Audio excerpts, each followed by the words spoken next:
The photos hit Facebook first. My son Dante stood beside a gleaming black Rolls-Royce, champagne bottle raised high above his head. He wore a designer suit that cost more than my monthly pension, grinning like he'd won the lottery. His friends cheered as golden liquid splashed across the pristine hood, their phones capturing every moment for social media. I wasn't there to witness this celebration. I was home in my small kitchen, sipping tea from my favorite chipped mug, when my neighbor knocked on the door. "Francine, have you seen what Dante posted?" she asked, showing me her phone screen. My heart swelled with confused pride. The car was beautiful, no doubt about it. But something felt wrong. Dante had been asking me for small amounts of money just last month, claiming he was between jobs. How could someone struggling to pay rent suddenly afford a luxury car worth more than my entire house?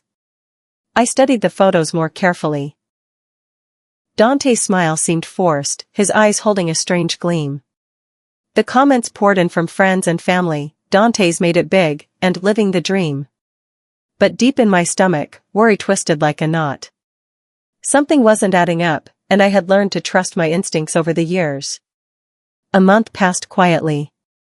I went about my usual routine, working in my small garden, visiting the grocery store with my worn cloth bags, and making my 15-year-old Subaru last another day. The car had never failed me, though it squeaked when I turned corners and the radio only worked on sunny days. Then the letter arrived. The envelope was thick and official-looking, addressed to Ms. Francine Walsh in bold computer print. I opened it at my kitchen table, expecting perhaps a doctor's appointment reminder or a notice from the electric company. Instead, my world tilted sideways. "Overdue payment notice" screamed from the top of the page in red letters. Below that, details that made my hands shake, a Rolls-Royce financing agreement with my name printed clearly across every line. The monthly payment amount was larger than my entire pension check. I read the letter 3 times, each word hitting me like a physical blow. According to this document, I had signed for a car loan 6 weeks ago. But I had never set foot in a luxury car dealership. I had never signed any papers. I had never even sat inside a Rolls-Royce. My knees gave way, and I collapsed into my kitchen chair, staring at the impossible paperwork in disbelief. My hands trembled as I dialed Dante's number. The phone rang 4 times before he answered with his usual cheerful voice. "Hey, Mom. What's up?" "Dante," I said, trying to keep my voice steady, "why is my name on a car loan for a Rolls-Royce?" The silence stretched so long I thought the call had dropped. When he finally spoke, his tone had changed completely. "Oh, that. Look, Mom, it's just paperwork stuff. Don't worry about it." "Don't worry about it?" My voice cracked. "Dante, this says I owe $7,800 this month alone. I don't have that kind of money. I've never even seen this car." He laughed nervously. "Relax, Mom. I'll handle everything. You're just helping me get started, you know? Parents are supposed to support their kids' dreams, right? I needed someone with good credit to co-sign, and yours was perfect." My heart sank into my stomach. "You used my name without asking me?" "I was going to tell you eventually," he said, his voice growing defensive. "Besides, it's not like you're actually paying for anything. I've got it covered." But the overdue notice in my hands told a very different story. I stared at the red letters, feeling betrayed and scared. Dante's promises lasted exactly 2 days before he called me, panic evident in his voice. "Mom, I need you to cover just this one payment. I'm having some cash flow problems, but I'll pay you back next week, I swear." I sat in my living room, looking around at my modest furniture and thinking about my careful budget. Every month, I planned down to the last dollar. My pension covered my basic needs, but there wasn't much left over for emergencies, let alone luxury car payments. "How much?" I asked, though I already knew the answer would hurt. "Just $7,800. That's it. Just this once." The amount took my breath away. That was more than 3 months of my grocery budget. But Dante was my only child, and the thought of ruining my credit score terrified me. I had worked my entire life to maintain a good financial reputation. "Dante, I can't afford this," I whispered. "Mom, please. If you don't help me, they'll take the car back, and my credit will be destroyed. Plus, your name is on the loan, so it will hurt your credit too. We're in this together now." Against every instinct screaming in my head, I went to the bank the next morning. I transferred most of my savings account to cover his first payment, telling myself it would be the last time. 2 weeks later, another envelope arrived. Same thick paper, same official letterhead, same red overdue stamped across the top. My heart sank as I realized Dante's promises had been empty. This time, I didn't call him. I marched to my car and drove to his apartment complex, my ancient Subaru struggling up the hill to where he lived in a building far nicer than anything I could afford. I knocked on his door, the overdue notice clutched in my fist. When he opened it, I could see expensive furniture behind him, a massive television, and shopping bags from high-end stores scattered across the floor. "Mom. What are you doing here?" I held up the letter. "You said you would handle it." His face flushed red. I know. Look, there was a delay with my new job. The payment will be late this month, but I'll catch up soon. Can you just cover it one more time? I promise this is the last time you'll have to worry about it." Behind him, I glimpsed a friend wearing an expensive watch, laughing at something on his phone. My son wasn't struggling. He was living well while expecting me to pay for his luxury. But the fear of damaged credit overwhelmed my growing anger. Once again, I found myself at the bank, withdrawing money I couldn't spare. The third notice arrived on a Tuesday morning, and this time I didn't hesitate. I called Dante immediately, my patience finally exhausted. "This has to stop," I said the moment he answered. "I can't keep paying for your car." "Mom, you don't understand. I'm working on something big. There's a business deal coming through next month, and then I'll pay you back everything, plus interest. I just need you to trust me." I looked around my small house, noticing things I hadn't before. The faded wallpaper I couldn't afford to replace. The old refrigerator that hummed loudly but still worked. The carpet worn thin from years of careful use. "Dante, I've already given you over $15,000 in 2 months. That's more than I spend on myself in half a year. It's an investment in my future, Mom. In our family's future. When I make it big, you'll never have to worry about money again." His words sounded rehearsed, like he'd practiced this speech. But something in his tone made me pause. For the first time, I heard desperation underneath his confidence. Against my better judgment, I made the third payment. But as I walked out of the bank, I made myself a promise: this would absolutely be the last time. No matter what happened, I wouldn't let him use me anymore. Sitting at my kitchen table that night, I spread out my bank statements like pieces of a puzzle. The numbers told a story I hadn't wanted to face. In 3 months, I had spent more on Dante's car payments than I usually spend on groceries in an entire year. My savings account, carefully built over decades of careful living, had shrunk to almost nothing. The emergency fund I'd maintained for my old age was nearly gone. And for what? A car I had never driven, never chosen, and never wanted. I realized with painful clarity that Dante wasn't struggling financially.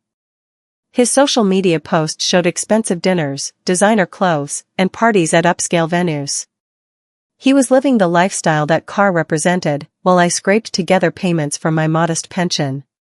The truth hit me like a cold wind: my son was using me. He had put his luxury car in my name because he knew I would be too afraid of damaged credit to refuse payments. He was counting on my love for him, and my fear, to fund his expensive lifestyle. When I looked in the mirror that night, I saw a woman who had been taken advantage of by the person she loved most. The realization broke my heart, but it also made me angry. Real anger, the kind that creates change. When the fourth payment notice arrived, I did something different. I picked up the red stamped paper, walked to my kitchen, and tore it into small pieces. Then I threw the pieces in the garbage and sat down with my tea, feeling strangely calm. My phone started ringing within hours. Dante's name flashed on the screen again and again. I let every call go to voicemail. The messages started polite and grew increasingly frantic as the day wore on. Mom, did you get the payment notice? Can you handle it today? Mom, please call me back. This is important. Mom, I really need you to take care of this payment. Call me. MOM. Where are you? You have to pay this today or they'll start the repossession process.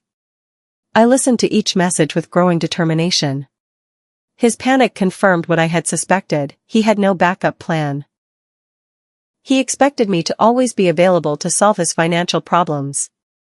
That evening, my neighbor stopped by with fresh tomatoes from her garden. You seem different today, Francine. More peaceful. I smiled, accepting the tomatoes gratefully. I've made a difficult decision, but I think it's the right one. For the first time in months, I slept soundly. Dante's messages changed dramatically over the next few days. The polite requests became angry demands, then turned into cruel personal attacks that made my hands shake as I read them. Mom, you're being incredibly selfish. What kind of mother abandons her son when he needs help? I can't believe you're doing this to me. You have the money. You're just being vindictive. You're a wicked woman, Mom.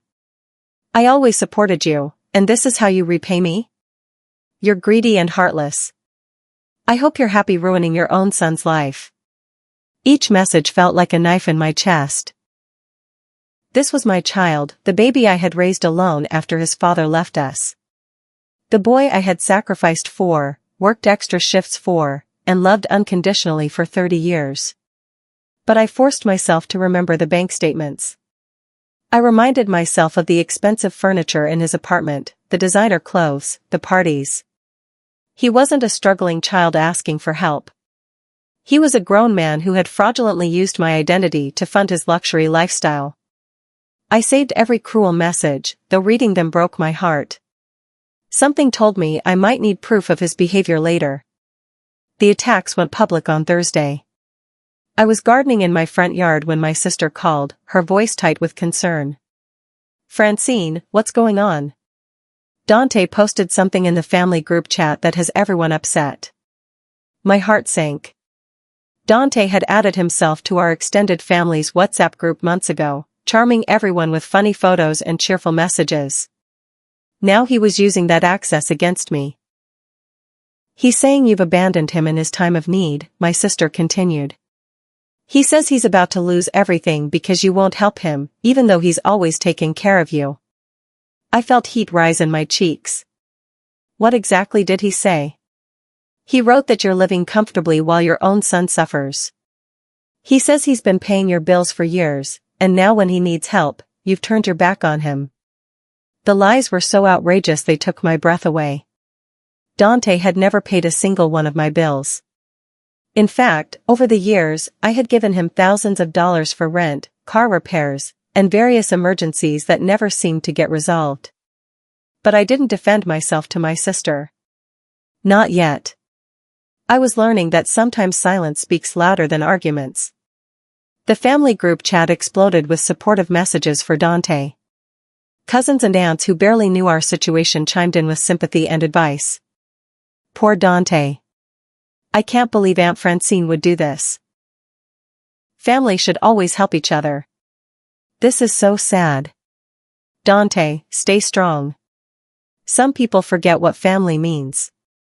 I'm praying for you, honey. Maybe your mother will come to her senses. Each message felt like a small betrayal. These people, some of whom I had helped through their own difficult times, were condemning me based on Dante's lies. But worse than their judgment was the realization that Dante was willing to destroy my reputation to manipulate me. I screenshot every message, adding them to the folder of evidence I was building. My hands shook as I saved each one, but I remained silent in the group chat. My sister called again that evening. People are worried about you, Francine. Maybe you should explain your side. Not yet, I said quietly. The truth will come out when it needs to. I could hear the confusion in her voice, but I wasn't ready to reveal everything. I wanted to see how far Dante would take his lies. Social media became Dante's weapon of choice. He posted a photo of himself looking dejected beside the Rolls-Royce, with a caption that made my blood boil. My mother has turned her back on me in my darkest hour. All I ever did was love her and take care of her. I paid her bills, helped with her groceries, even covered her medical expenses. Now when I need help for just a few months, she's abandoned me. I guess I know where I stand in her priorities. The post received hundreds of likes and dozens of supportive comments. Strangers praised him for being a devoted son and criticized me as an ungrateful mother. Friends and neighbors who saw the post began looking at me differently when I went to the store. I sat in my living room, surrounded by folders of bank records, utility bills, and receipts that told the real story. Every tuition payment I had made for his college. Every time I had covered his rent when he was between jobs. Every medical bill, grocery receipt, and utility statement that proved I had been taking care of myself for years. The truth was all there, carefully documented by a woman who had learned to keep good records. But I wasn't ready to use it yet. I wanted to see how much damage he was willing to do to his own mother's reputation. Dante showed up at my front door on a Sunday afternoon, and he wasn't alone. 3 of his friends stood behind him, apparently for moral support. I watched through my window as neighbors began to notice the confrontation brewing on my front porch. He pounded on the door with his fist. "Mom. Open up. We need to talk." I remained seated in my living room, my heart pounding but my resolve steady. I had no intention of being intimidated or bullied into submission. "I know you're in there," he shouted. "You're destroying my life. What kind of mother does this to her own son?" His friends shifted uncomfortably, clearly unused to witnessing such a public family dispute. One of them whispered something to Dante, but he brushed off their concern. "You'll regret this, Mom. When I lose everything, it'll be your fault." After 20 minutes of shouting, they finally left. I heard car doors slam and tires screech as they drove away. Only then did I peek through the curtains to see several neighbors standing in their yards, clearly disturbed by what they had witnessed. The next morning, I found a handwritten note on my car windshield from the elderly woman next door. "Are you okay, dear?" That looked frightening. My eldest sister Esme called me in tears on Tuesday morning. She had always been the family peacekeeper, the one who tried to smooth over conflicts and keep everyone together. "Francine, please. I'm begging you to reconsider. Dante came to see me yesterday, and he was so upset. He says he's going to lose his car and his apartment if you don't help him." I listened patiently as she pleaded his case. She reminded me of how hard it was for young people in today's economy, how important it was for family to stick together, how I might regret this decision for the rest of my life. "Esme," I said quietly when she finished, "did Dante tell you that he put that car loan in my name without asking me?" Silence. "Did he mention that I've already paid over $15,000 in car payments for a vehicle I've never even sat in?" More silence. "Did he explain that he's never paid a single one of my bills, despite claiming on social media that he's been supporting me for years?" Esme's voice became very small. He said you were having financial problems and he'd been helping you out." I laughed, but there was no humor in it. "I have bank records going back 20 years, Esme. Would you like to see them?" After that conversation, Esme stopped calling to plead Dante's case. The whispers followed me everywhere. At the post office, conversation stopped when I entered. At the grocery store, people stared and murmured behind their hands. The small-town gossip network had latched onto Dante's version of our story, and I had become the villain. That's the woman who won't help her own son. Can you imagine abandoning your child like that? He seems like such a nice young man too. I held my head high and continued with my errands, but each whisper cut deep. These people had known me for years. They knew my character, my reputation, my history of helping others. But they were willing to believe the worst based on one-sided social media posts.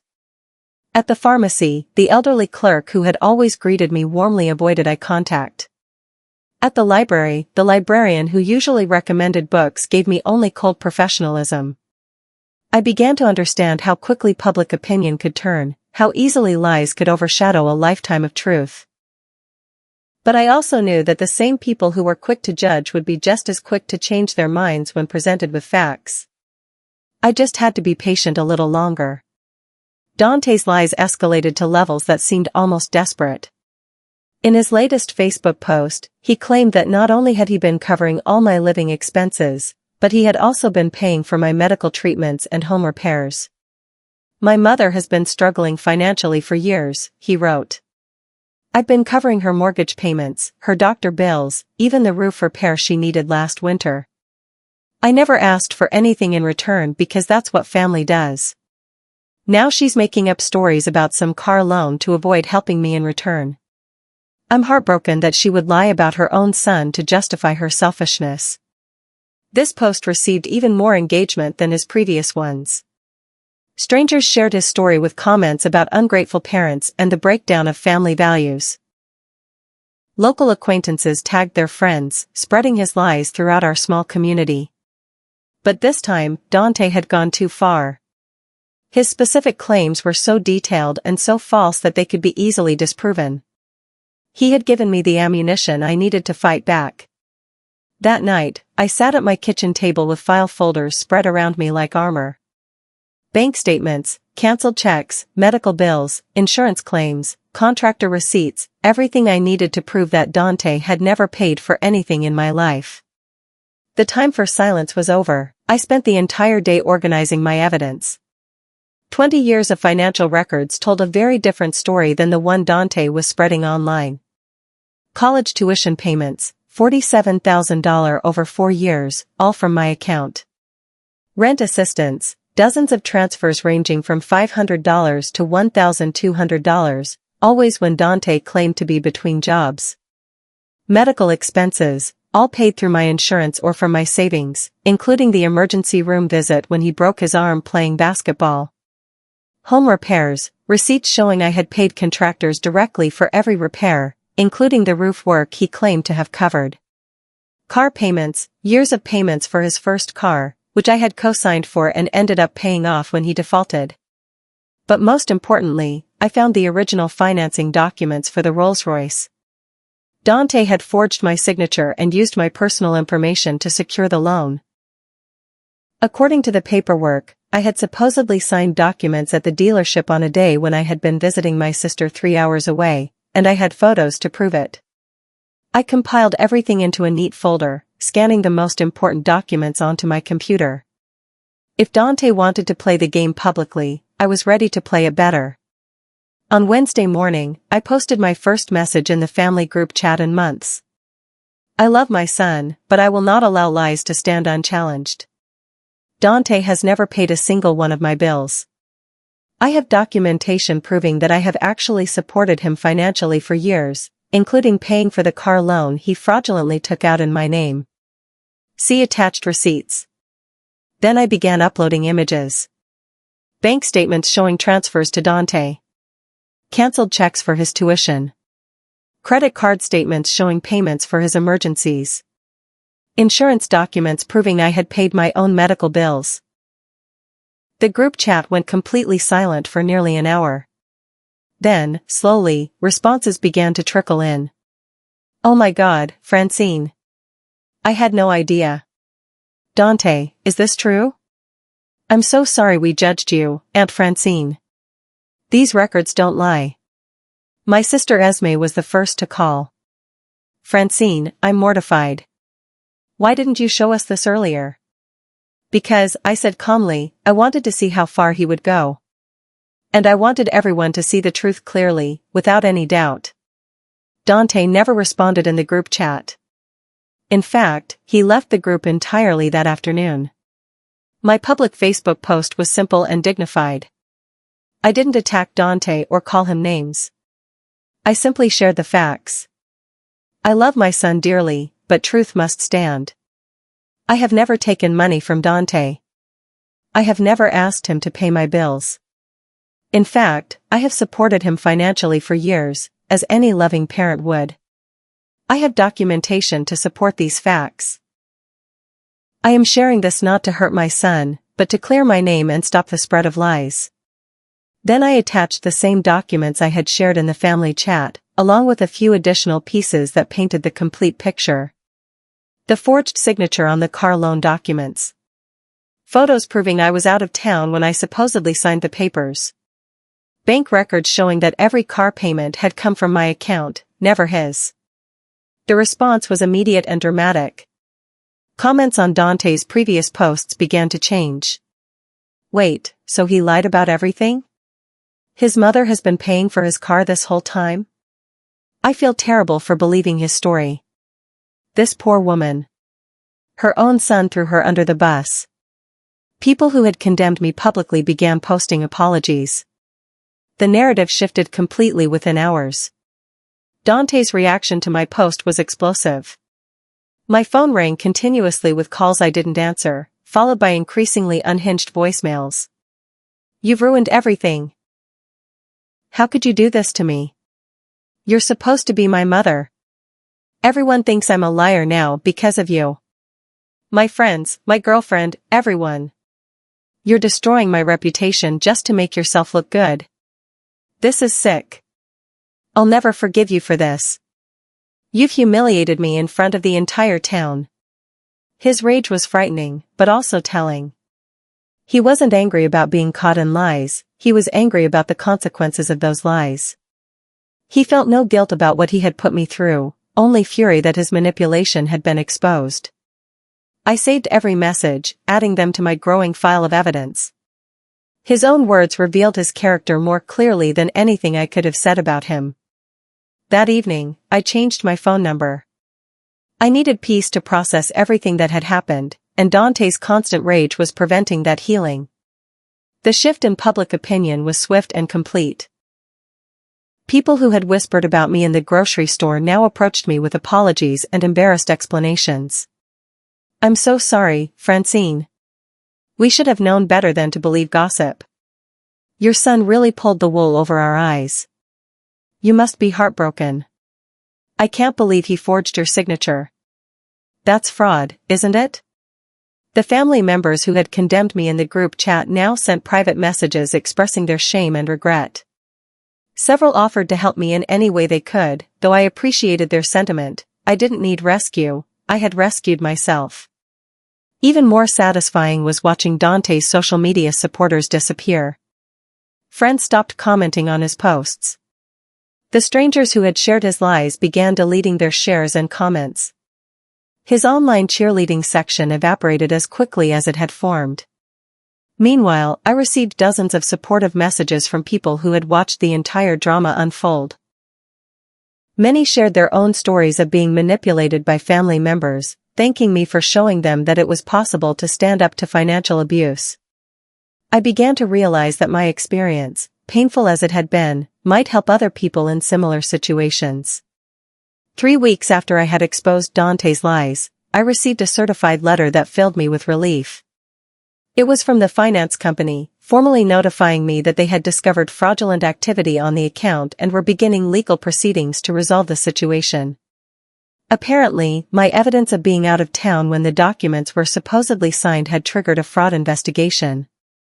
The dealership's security cameras had captured Dante forging my signature, and the finance company was now pursuing him for the full amount of the loan. More importantly for me, they were removing my name from all financial responsibility for the vehicle. My credit would be cleared of any negative marks, and I would not be liable for any future payments. The letter also informed me that the car would be repossessed immediately, as Dante had failed to make any payments since I had stopped covering them.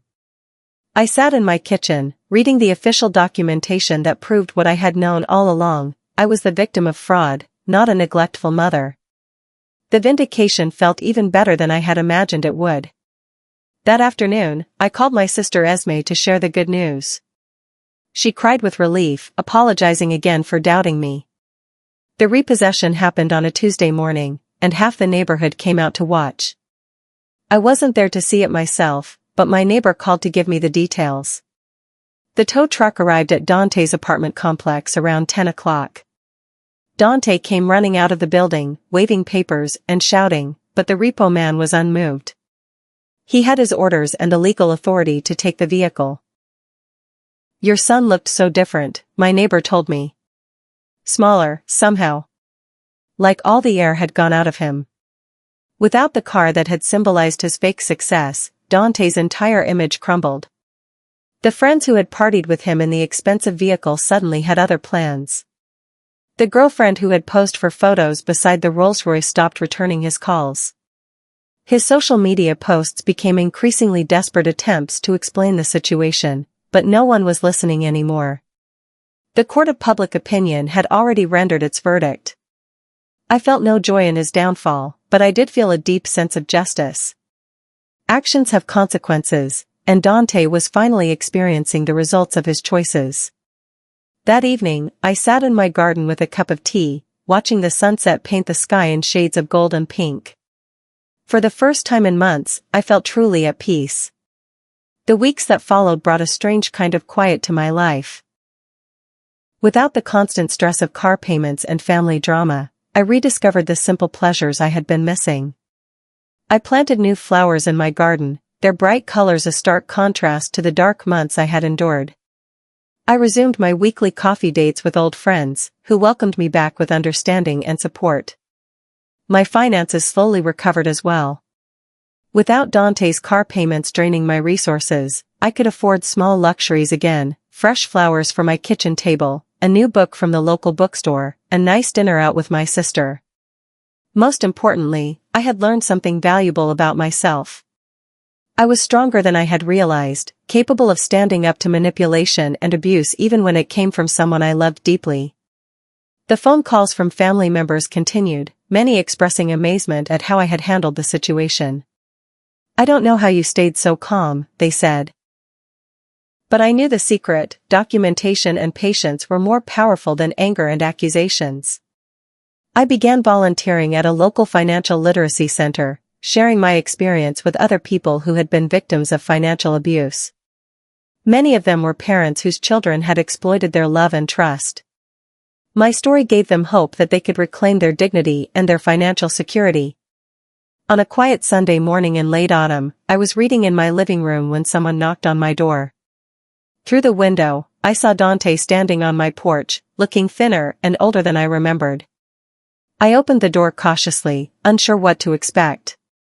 But instead of the rage I had grown accustomed to, I saw something I hadn't seen in years: genuine remorse. "Mom," he said quietly, his voice barely above a whisper. "I'm so sorry." We stood there for a long moment, looking at each other across the divide that his actions had created between us. He looked tired and defeated, but also somehow cleaner, as if losing everything had washed away the arrogance that had consumed him. "I know I don't deserve forgiveness," he continued. "I know I hurt you in ways that can't be undone. But I needed you to know that I understand now. What I did was wrong. All of it." I studied his face, looking for signs of manipulation or another scheme. But I saw only exhaustion and regret. "I love you, Dante," I said finally. "I always have.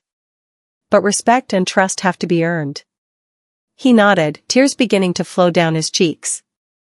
"I know. I want to try to earn them back, if you'll let me." I didn't invite him in that day, but I didn't slam the door either. Some bridges, once burned, take time to rebuild. But for the first time in months, I had hoped that my son might remember who he used to be before greed and entitlement had consumed him. The victory I had won wasn't about revenge or proving a point. It was about refusing to let someone else's choices define my worth or destroy my peace. That lesson, hard-earned as it was, had changed me forever.